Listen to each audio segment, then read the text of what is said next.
আকবর অনেকটা মনে করেন বর্তমান বিশ্বের এই ডোনাল্ড ট্রাম্পের মতো ছিল আর কি, মাথা খারাপ ছিল, পাগল টাইপের ছিল, মনে যা আসতো তা করতো, যা মনে চাইতো তাই করতো। তাকদীরের কলম উঠিয়ে নেওয়া হয়েছে, তাকদীরের পৃষ্ঠাগুলো শুকিয়ে গিয়েছে। সুতরাং আপনার হায়াতের জিন্দেগিতে কল্যাণ ও কল্যাণ এই সব কিছু আল্লাহ পাকের পক্ষ থেকে নির্ধারিত।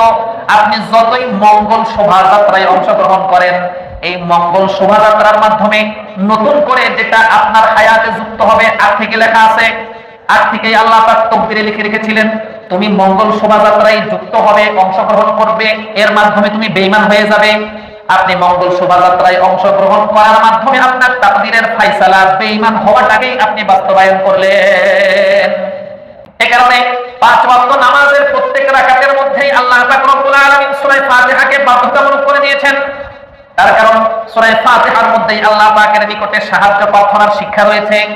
ইয়্যাকা না'বুদু ওয়া ইয়্যাকা নাস্তাঈন। একজন ঈমানদার মুমিন মুসলমান ইবাদত করবে একমাত্র আল্লাহর, পাশাপাশি যত ধরনের সাহায্য সহযোগিতা এই সব কিছু চাইবেও একমাত্র আল্লাহ পাকের নিকটে। মুঘল সম্রাট বাদশাহ আকবর যখন সিংহাসনে বসলো, তার পিতা বাদশাহ হুমায়ুন যখন ইন্তেকাল করে দুনিয়া থেকে বিদায় নিল, এরপরে পৈতৃক সূত্রে সে কি করলো, সিংহাসনে বসলো। তো বাদশাহ আকবর অনেকটা মনে করেন বর্তমান বিশ্বের এই ডোনাল্ড ট্রাম্পের মতো ছিল আর কি, মাথা খারাপ ছিল, পাগল টাইপের ছিল, মনে যা আসতো তা করতো, যা মনে চাইতো তাই করতো। পুরা ইসলাম ধর্মকে সে পরিবর্তন করে ফেলেছিল। তার পৈতৃক ধর্ম হচ্ছে ইসলাম, কিন্তু সে ক্ষমতায় আসার পরে যেহেতু দিল্লির মসনদে বসেছে, আর এই ভারত উপমহাদেশে হিন্দু সংখ্যা বেশি ছিল, ইন্ডিয়াতে হিন্দুর সংখ্যা বেশি, তো হিন্দুদেরকে সে খুশি করার জন্য পুরা ধর্মটাকেই কি করে ফেলেছে, পরিবর্তন করে ফেলেছে। সে তখন সমস্ত ধর্মকে বিলুপ্ত করে এক ধর্মে সবাইকে নিয়ে আসার চেষ্টা করেছে, যেটার নাম দিয়েছে দ্বীন-এ ইলাহি। যেটার নাম দিয়েছে কি, দ্বীন-এ ইলাহি। আমাদের ইসলাম ধর্মের কালিমা হচ্ছে লা ইলাহা ইল্লাল্লাহু মুহাম্মাদুর রাসূলুল্লাহ। আর এই বদমাইশ ক্ষমতায় আসার পরে, মসনদে বসার পরে, যখন সমস্ত ধর্মাবলম্বীদেরকে এক ধর্মের অনুসারী বানালো, তখন সে কালেমা একটা বানালো। সেটা কি বানালো, লা ইলাহা ইল্লাল্লাহ আকবারু খলিফাতুল্লাহ। তার নাম ছিল আকবর, আকবারু খলিফাতুল্লাহ, এটা কালেমা বানিয়ে ফেললো। তো তখন সে একটি আইন জারি করে দিল যে মুহাম্মদ সাল্লাল্লাহু আলাইহি ওয়াসাল্লামের ধর্ম 1000 বছর পর্যন্ত সেটার মেয়াদ ছিল, এখন 1000 বছর শেষ, নতুন ধর্ম এটা এখন আমার মাধ্যমে, আমি আল্লাহর খলিফা, আমার মাধ্যমে কি হয়েছে, সূচনা হয়েছে। এই কারণে তখন কেউ যদি মুহাম্মদ সাল্লাল্লাহু আলাইহি ওয়াসাল্লামকে শেষ নবী মানত, তাকে দণ্ডনীয় অপরাধের অপরাধী ভেবে সাজা দেওয়া হতো। তো এই বাদশাহ আকবর মসনদে বসেছিল হিজরি সন হিসাবে 965 সনে বা 63 সনে। সে হিজরি সন হিসাবে 963 বা 65 সনে মসনদে বসেছে। তার মানে হিজরতেরও প্রায় 1000 বছর পরে, হিজরতের প্রায় 1000 বছর পরে সে মসনদে বসেছে। সেটা আপনি যদি ইংরেজিতে হিসাব করেন 1956, মতান্তরে 1985 সন, 1956 সন অথবা 1985 সনে সে মসনদে বসেছে।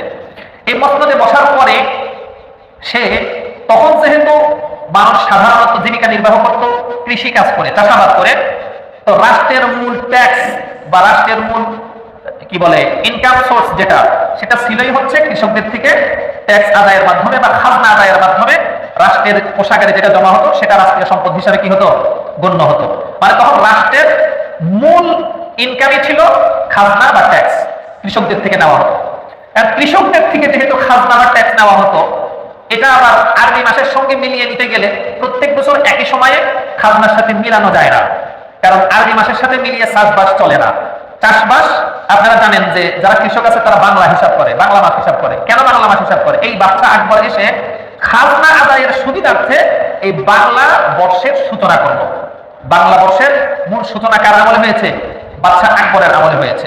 এটা যার মাধ্যমে করেছে, তার নাম ছিল ফতেউল্লাহ সিরাজি। এই ফতেউল্লাহ সিরাজের মাধ্যমে সে বাংলা নববর্ষ একটা কাঠামো দাঁড় করালো।